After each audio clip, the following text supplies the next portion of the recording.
અમારો નાટકનો વિષય છે વ્યક્તિગત સલામતી અંતર્ગત બાલ વિવાહ.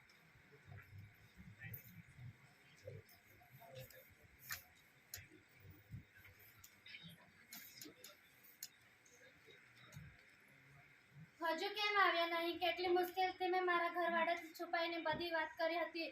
જો દીદી સમય પર નહીં આવે તો?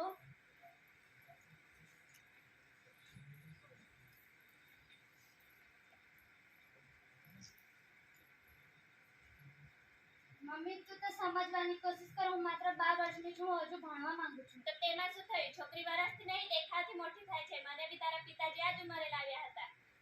તું તારા પિતાને શીખવે છે કે ઘર કઈ રીતના ચાલશે. તારો અવાજ તારી મમ્મીના સાડીના પલ્લુની જેમ કરી અને સાસરામાં જવા તૈયાર થઈ જા. રામ રામ રામ રામ રામ રામ રામ રામ. આવો આવો પધારો. બુધાભાઈ બધા રિવાજો સારી રીતે પૂરા થઈ ગયા છે ને? હવે અમે તમારી દીકરીને લેવા માટે આવ્યા છીએ.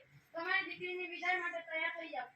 મમ્મી મારે નથી જવું. હું આટલી નાની ઉંમરે લગ્ન કરવા નથી માંગતી. બુધાભાઈ મારી છોકરી શું કરી રહી છે? તમે ચિંતા ન કરો. મારી છોકરી હજુ ના સમજ છે તે હમણાં તમારી સાથે તૈયાર થઈને આવશે. ચાલ ઊભા રહો. દીદી મારે નથી જવું. તું ઘબરાઈશ નહીં ગુડિયા, તને અહીંથી કોઈ નહીં લઈ જાય. તમે આ લગ્ન નહીં કરાવી શકો. ગુડિયા હજી બાલિક થઈ નથી. તે માત્ર 12 વર્ષની છે. હવે સમજદાર થઈ ચૂકી છે.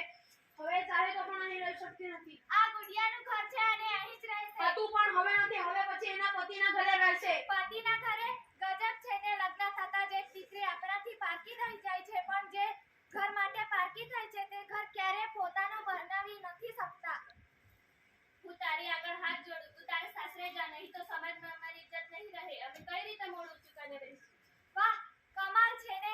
જે દીકરી મા-બાપ બાળપણથી લાડ પ્યાર કરીને આટલી મોટી કરે છે એને દુનિયા કેટલી સરળતાથી રમકડું સમજી બેસે છે.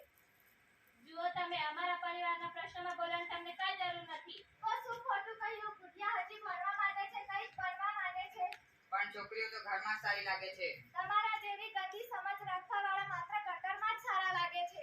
એ છોકરી થોડું ભણી લીધું એટલે હવે તું અમને સમજાવી રહી છે કે સમાજમાં કઈ રીતે રહેવું. ચાલ ચાલ ચાલ. મારે નથી જવું. અરે તમે એમને નહીં લઈ જઈ શકો. હું તમારે આગળ હાથ જોડીને વિનંતી કરું છું. મને સાસરામાં નહીં મોકલો. ચાલ ચાલ મારે ચાલ. નથી જવું. તું મને જ લગાય છે. મારો ઉભા રહો. હું છું ત્યાર સુધી અહીંથી ગુડિયાને કોઈ નહીં લઈ જાય. અરે પોટના મિત્ર. કોટના ઉડે. બાપ રે, હું તો ગભરાઈ ગયો. અહીં અમારું કામ ચાલશે. સમજ પડી? એ બધા કરતારો નાટક છે. ડોક્ટર કીધી તમને કશું ન થયું? ના. તમને ખબર છે બાલ વિવાહ એ કાનૂની અપરાધ છે. તમને સજા જરૂર છે. ચાલો.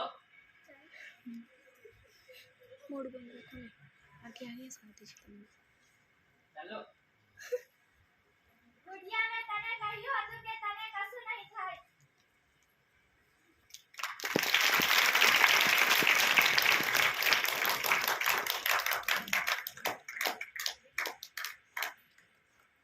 બાલ વિવાહ પ્રતિકાર કાયદો 1929 માં ઘડવામાં આવ્યો હતો, જેમાં પુરુષની ઉંમર 21 વર્ષ અને સ્ત્રીની ઉંમર 18 વર્ષ નક્કી કરવામાં આવી હતી. આ મુજબ ધારામાં ઘડવામાં આવ્યું છે કે નાના ઉંમરમાં લગ્ન કરવામાં આવે તો એને 1000 રૂપિયાનો દંડ અને 3 મહિના સુધીની સજા કરવામાં આવે છે. નમસ્તે. बेटी बचाओ बेटी पढ़ाओ. पहले पढ़ाई फिर विदाई. ज्ञान का दीपक जलाना है, बाल विवाह मिटाना है.